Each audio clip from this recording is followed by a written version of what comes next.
All right, so what does a private investigator know about recruiting that you don't? Well, turns out a lot.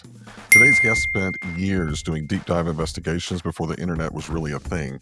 And now she's running a niche talent sourcing group over at Merck.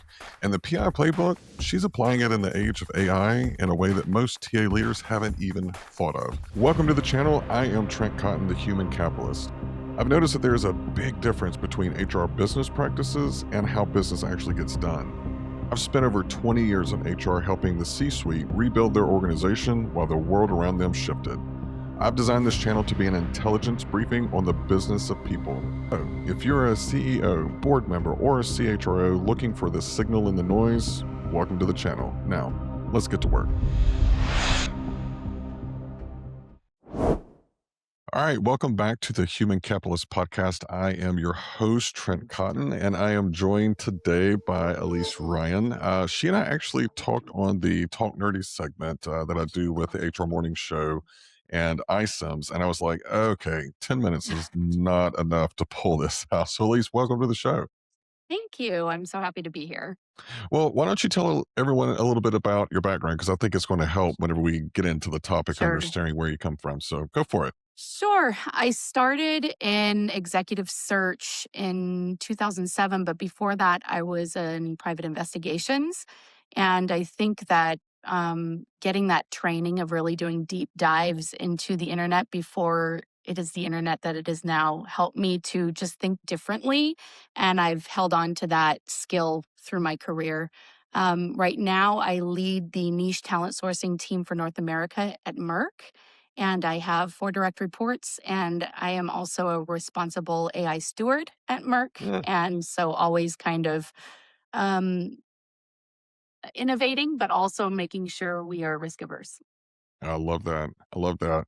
And it's so funny you bring up the PI piece because like a lot of my friends, whenever they're trying to find something out, they'll always tag me and go, "Hey, what do you know about Yeah. such and such?" And like whenever the first time we were speaking, I was like, that makes so much sense. Like I'm my friend's PI because Yep. I could do reverse searches, all the old school Boolean stuff that Yeah. AI is kind of taken away. So well, I would love to get into some news. The first one, speaking of AI, that I've got is by HR Dive, which I love. I'm so addicted to their content. They do such a great job. But this one came out beginning of the month, and it said AI may threaten critical thinking in the workplace. And it says human capital as a whole is at risk due to AI use at work, according to a University of Bath researchers. Interesting name of a university. So what are you saying? I mean, you're responsible for the responsible AI portion. Do you think Yeah. that AI is really going to take a crack at our critical thinking? Well, when I read the article, it really lands for me. And let me tell you why. I was just talking to a colleague about this. I feel like, especially in big companies, the business is saying we need to innovate, we need to find where AI will impact us positively. But if you have 80,000 employees, there's really 2 spectrums I feel like are focused on right now. It's the spectrum of I'm not touching it because I'm scared, and the spectrum of I'm using it, but probably unsafely. And so you're kind of falling into this middle ground of how are you using it? How are you being innovative and not being paid attention to? And so when I see people saying 26% of people told Forrester they didn't know what prompt engineering is, as much as that Scary. hurts my heart, it makes sense. I mean, even just talking in my neighborhood, some people are totally in it. Some people look at me like I'm an alien when I start to talk about AI. So I Mm. think if you're around your AI bubble, that's scary. But if you're just around the general population, it makes a lot more sense. So I don't know that it's coming for us immediately. I think we're just kind of sitting in this news feed of always Mhm. hearing it, so we think everyone's sitting with us in our reality. That's a fantastic point. I was telling my parents, I was trying to explain to them what I do during my day job, and Mhm. um, I remember my mother saying, and I mean, and they're not old. I mean, they're late 60s, so still fairly young. And I remember my mother going, "I don't play with AI," and I was like, "Debbie." you have an iPhone. Do you ever talk to Siri? She goes, yeah. I said, that's AI. She goes, no, it's not. I said, I don't have the energy to convince you that Right, it yeah. is. I'm not even going there.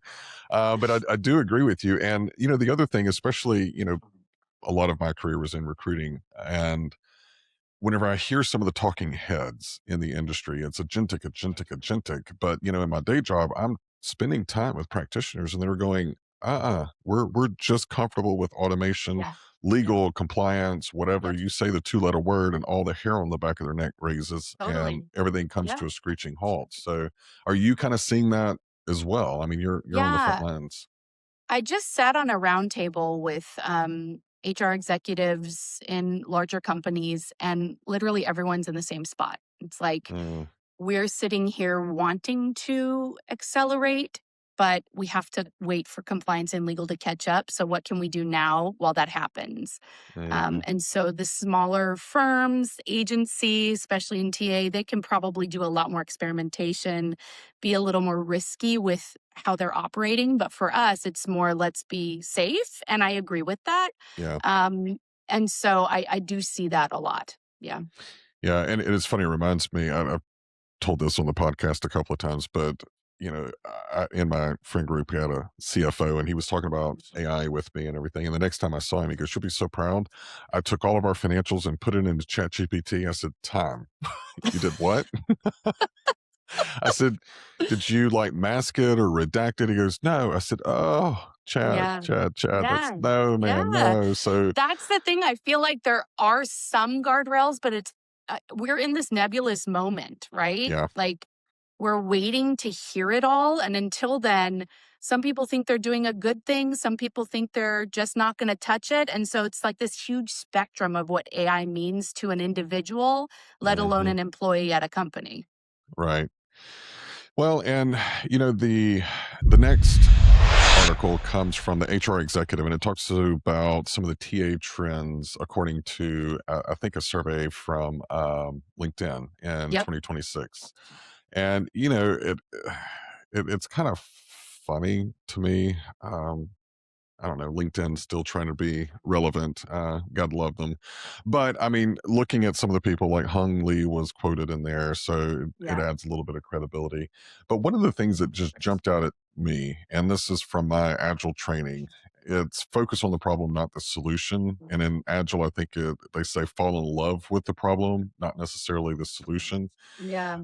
I think, to your point, everyone's trying to solve every problem with AI, and you don't need that, especially in TA. Sometimes you just need Right. some process efficiency, doing a couple of workshops. I've done some with some of our clients, and, you don't need to solve that with AI. You really need to just fix the process, or you need Yeah. some sexy automation. What jumped out at you from some of the trends that they mentioned?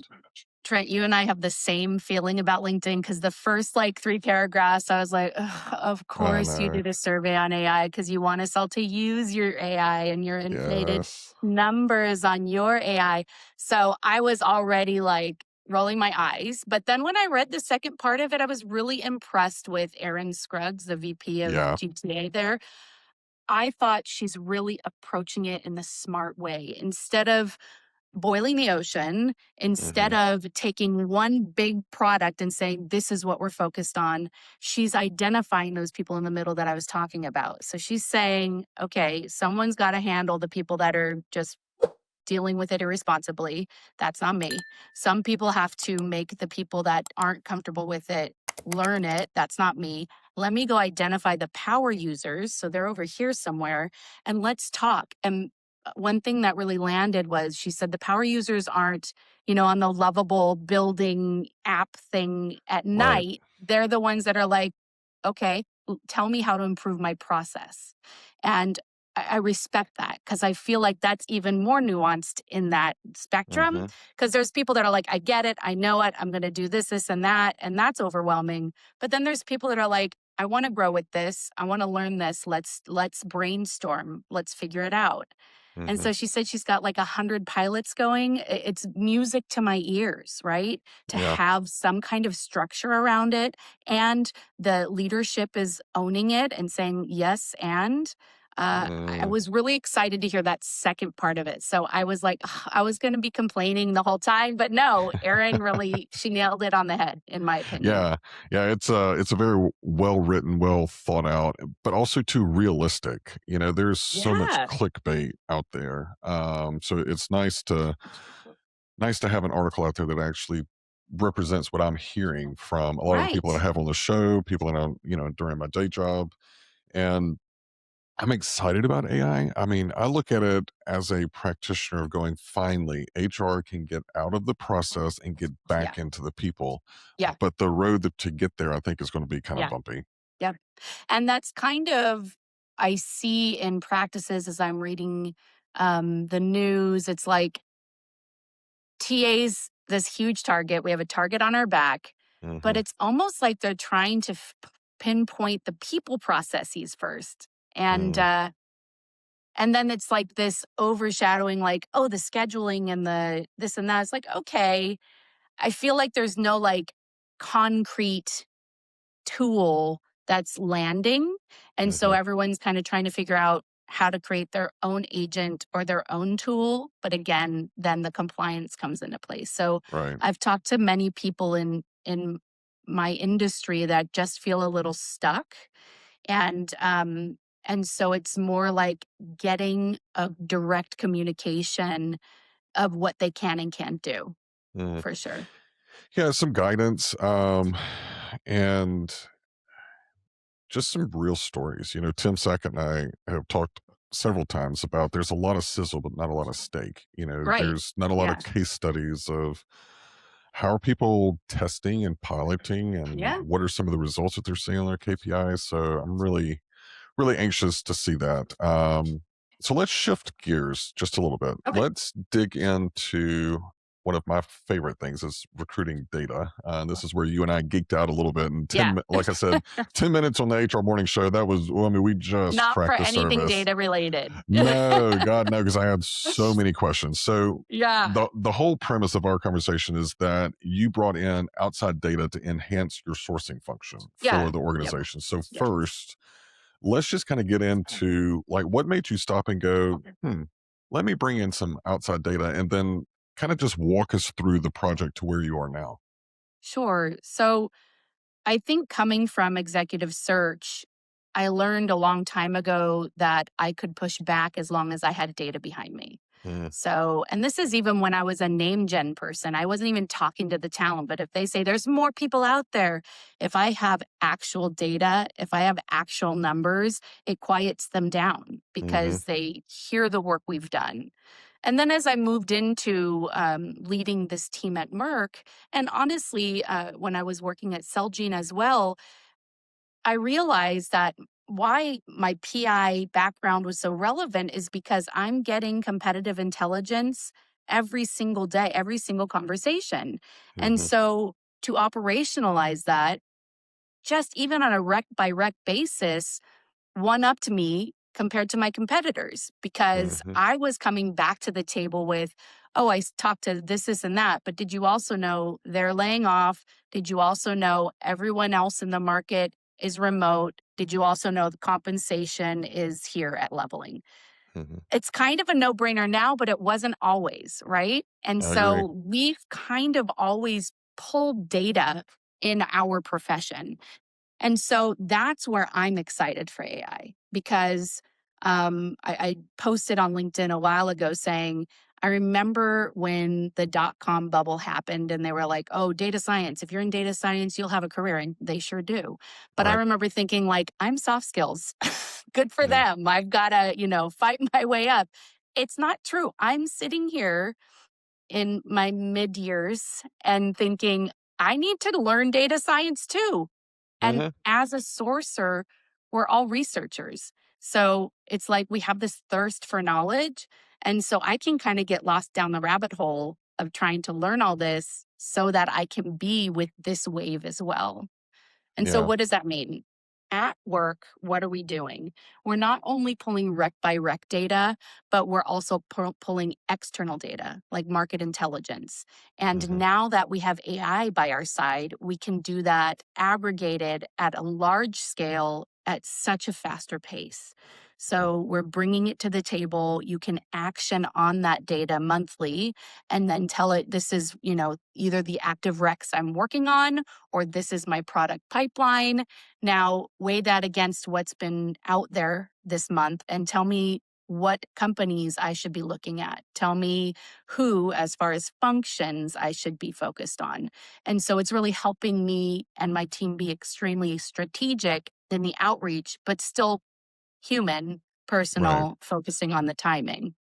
Well, and that's a great use case for leveraging AI the right way, Yeah. to enhance. So what were some of the outside data points that you brought in?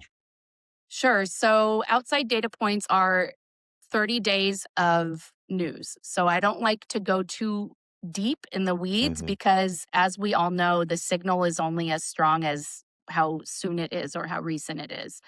So you pull that signal, you pull job postings by your main companies and the jobs that you're focused on. So think of that pipeline that your team is always on. Start really digging into the data of your competitors in that pipeline.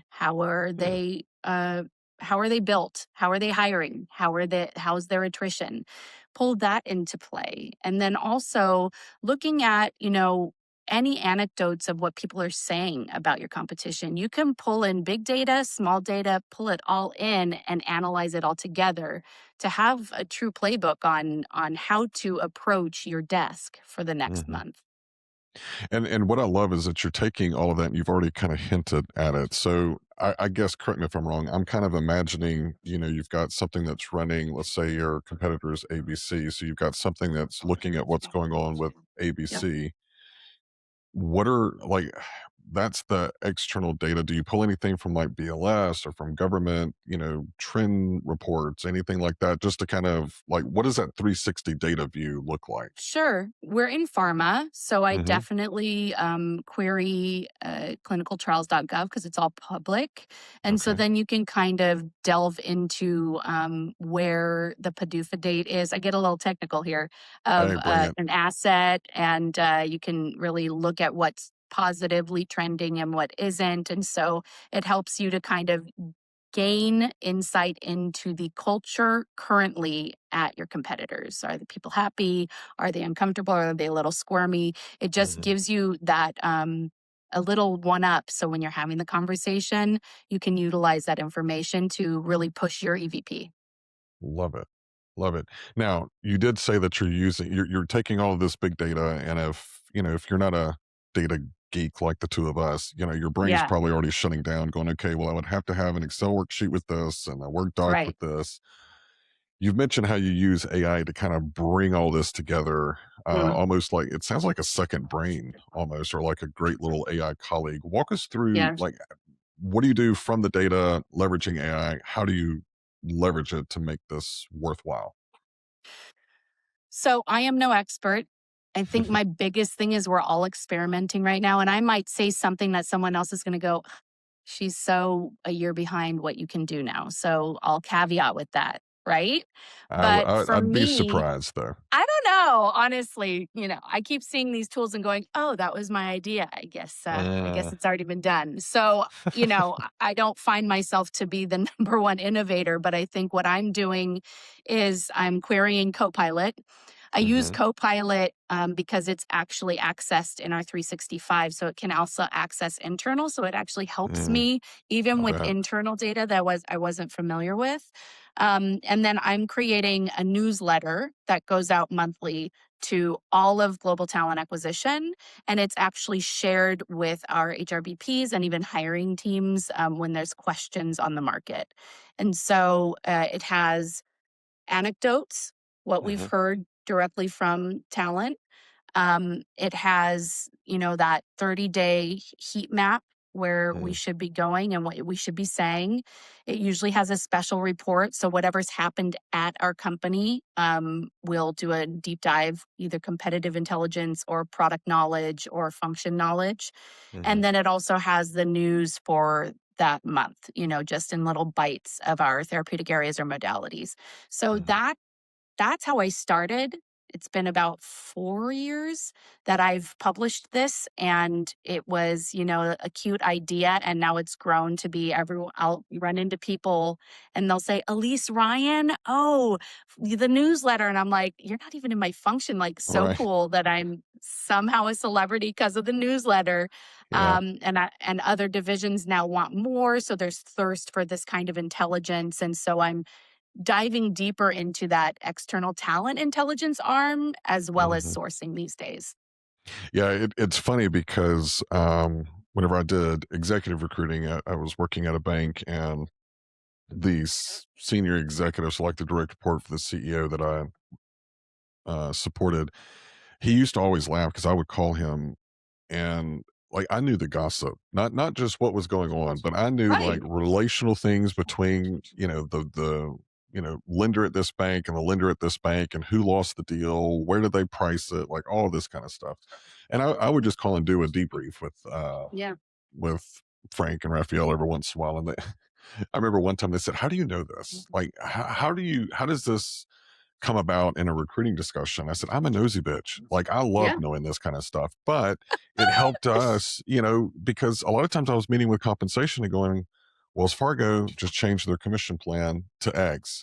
Bank of Yeah. America did it too, which means Yeah. that we need to be next if we want to try and recruit those types of bankers. So to me, it was data that I was using to be a consultant to my internal client. And I think, honestly, at least, what do you think? Like, if we started doing more of that NTA, we would be I seen think as a that's our core. future. Yeah, I Yeah, think I that's our agree. future. I think we've sat here and seen sourcing evolve over and over and over again, and this is the new evolution. Hmm. So if they take away the pain point of the, scheduling and the outreach and all of that, what's left is for us to have all of this knowledge, access it quickly, Hmm. and be asked to be at the table. Yes. Show how strategic you are, the subject matter expert you are. And that's not just Elise because I'm associate director. Anyone can do this if you Hmm. put some time into it and dedicate to it. And that's part of the presentation I'm going to give at the Recruiting Innovation Summit. Oh yeah, yeah. That's coming up, and that's May 5th and 6th. It's here in Yep. Atlanta, Yep. with ERE. Shout out to Josh Jones. Love me some Josh Jones. He's Yes, such a great guy. he I know a really lot of is. people. Unfortunately, I'm not going to be there. You guys are going to be literally Aw. right up the road from me. But not able to make it this time. But that is definitely a fantastic, Yeah. definitely a good conference. I know you're speaking, and a couple of other people that I think very highly of are speaking. So go Yeah. check Shali's it out. speaking, and he's the Yep. godfather. I know. I know. It's so funny. Because whenever I met him in person, I didn't know that he lived in Atlanta, and we were talking, and I just remember thinking in 2007, I was watching you on webinars, learning how to do the Boolean search string Trent, stuff, and I had 2007. See, this is us. This is the old yes, school. I oh, went to my company flew me to Vegas for I'm sure it was an ERE conference, hmm, and Shally, it was a small room, and he had a laminated, pamphlet on how to do Boolean, yes, and I brought it back to my team, and I was looked at as like a superstar. I mean, Shally was the OG and hmm, and really elevated me. He still elevates me. I joined he's got a cool school that he's running right now, and yeah, we joined it to learn from him. I will consistently learn from Shally. Shout out to yeah, Shally. yeah, big shout out to Shelly, Yeah. and did you do the heirs certification? No, Do you remember that? no, Okay, because I was always a contractor, so unless someone was willing to put up the to money for it, pay, I couldn't do it. So I did my own heirs training by just and living it. it's kind of funny. So we're chasing a rabbit here. Imagine that, two data people chasing a rabbit.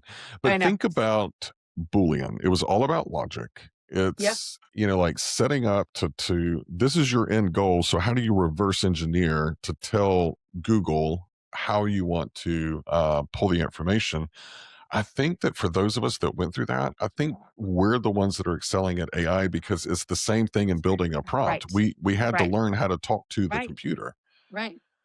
That and also I think growing up in my career in the dot-com boom was we have this really special knowledge of how to incorporate real world thoughts Mhm. into data. Mhm. Whereas the generation behind us, they'd never known any difference. And the generation above us, I'll always remember when I joined, it was like they were scared of email. Oh When gosh, I yes. joined, it was the companies mandating that their employees did not join LinkedIn. There were all of these legalities, right? I mean, Mhm. that's what would that. So when people are nervous about AI, I kind of lean back on our history. And of course, it's scary, but life goes on and we all become experts at the next thing.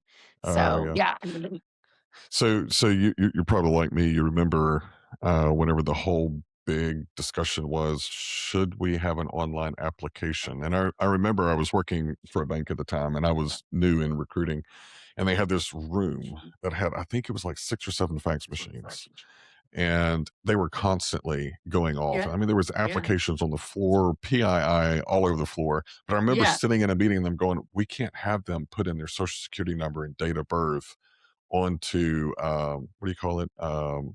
Onto the web." I'm like, but it's yeah, okay for it to be on the floor in some random right. conference room. Like Yeah, the logic doesn't make sense there. So, I know. well, And w- when I was working for the private investigations company, we created a background check engine. And so I mm, got to see someone build out an engine like that and connect it to all of the different states and governments. Again, without AI, without mm, it was like this one programmer dude in his basement and all of that PII everywhere, all the fax machines saved in our hard drive.